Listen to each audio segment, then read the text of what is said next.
les 7 signes qui feront de vous les hommes couronnés de succès. Quelles sont les chances de réussir? Avez-vous une chance de réussir? Vous savez, après avoir interviewé des centaines de personnes, rencontré des centaines de PDG, athlètes, célébrités et certaines personnes les plus couronnées de succès au monde, je me suis posé cette question. Pourquoi ces gens sont couronnés de succès? Pourquoi sont-ils couronnés de succès? J'ai toujours été fasciné par l'état d'esprit des hommes que réussissent, par leur discipline, leur concentration, leur détermination face aux difficultés. Qu'est-ce qui les rend si différents? Ce ne sont pas des théories, ce sont des signes. Voyons combien de signes vous avez. Signe numéro 1. Les gens qui réussissent ont de bonnes habitudes. Les gens qui ne réussissent pas ont de mauvaises habitudes, comme fumer, boire, se droguer ou regarder tout le temps la télé. Voyez-vous, ceux qui sont couronnés de succès le sont grâce à leurs habitudes. Les habitudes déterminent 95% des comportements d'une personne. Tout ce que vous êtes aujourd'hui et tout ce que vous allez accomplir dans le futur sont déterminés par la qualité de vos habitudes. J'ai réalisé que les meilleures personnes ont des meilleures habitudes. Les habitudes pour réussir peut-être, c'est lever tôt, lire, méditer et s'entraîner régulièrement. Combien de ces habitudes avez-vous? Signe numéro 2. Les gens qui réussissent sont incroyablement passionnés. À quel point êtes-vous passionné? Je ne dis pas qu'il faut être un monstre avec qui personne ne veut travailler ou harceler ses collègues. Je parle de se pousser pour obtenir des résultats.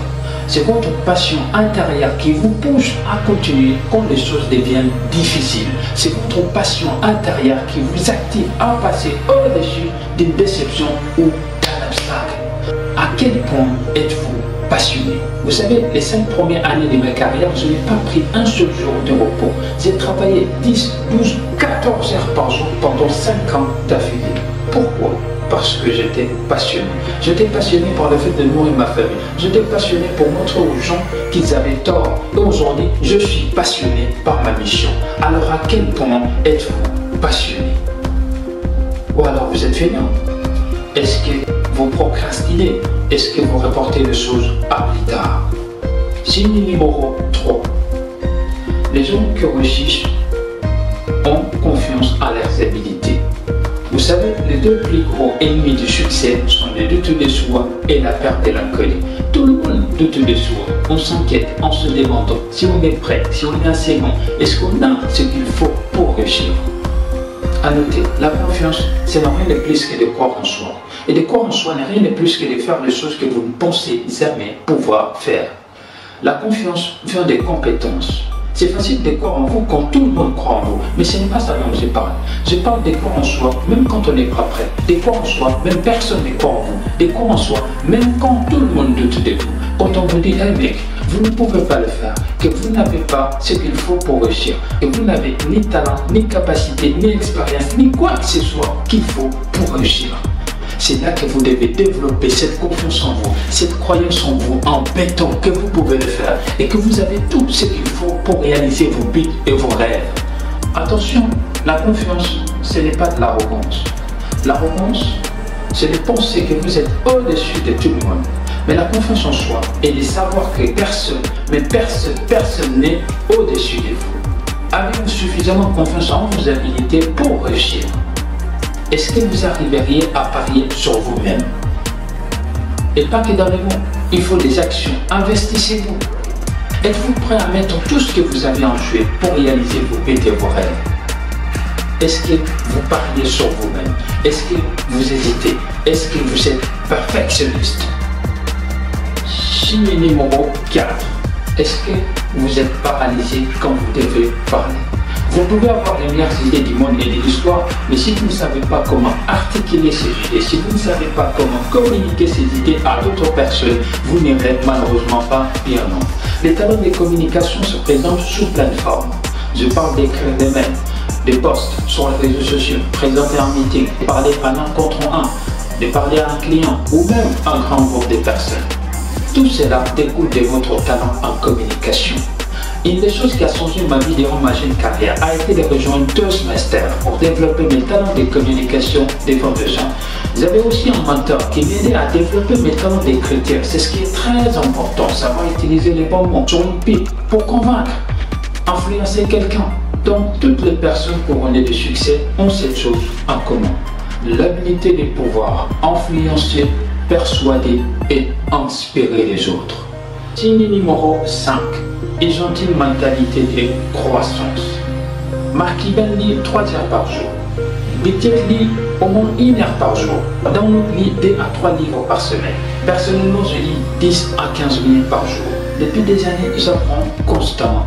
Je ne parle pas seulement que de lire des livres, mais ça peut aussi être écouter des podcasts, parler à des gens qui ont réussi, se faire coacher par ses mentors. Mais nous, les gens couronnés de succès, on apprend tout le temps. Nous sommes en croissance et nous n'arrêtons jamais. Un jour, on a invité une personne couronnée de succès à déjeuner. Il a été bon depuis plusieurs années. Il était dans la fusion-acquisition. Il avait créé plusieurs entreprises à un très jeune âge. Quand nous nous sommes assis face à face et que le repas est arrivé, il a sorti un petit journal et commencé à me poser des questions en prenant des notes. J'étais celui qui voulait apprendre des livres, mais en réalité, il a beaucoup appris de moi. Je n'oublierai jamais ça. Parce que vous voyez, le plus vous en savez, plus vous réalisez que vous ne savez rien. Mais moins vous en savez, plus vous avez l'impression d'en savoir. Signe numéro 6. Les gens qui réussissent acceptent les échecs. Acceptez-vous les échecs ou prenez-vous les échecs personnellement. Les gens qui ont des succès sont ridiculement optimistes quant à leur futur. Ils en parlent positivement comme si c'était déjà arrivé, même s'il n'y a aucun moment que ça arrive. Mais ils croient en nous. Ils ont des attentes positives de leur futur. Walt Disney s'est fait virer sur une scène d'info parce qu'il n'avait soi-disant pas d'imagination ni de créativité.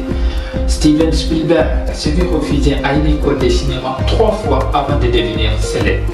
Colonel Sanders, à 56 ans, s'est fait rejeter 1000 fois avant que quelqu'un accepte sa recette. Vous remarquerez que ceux qui réussissent le plus dans n'importe quel domaine sont aussi ceux qui ont le plus échoué.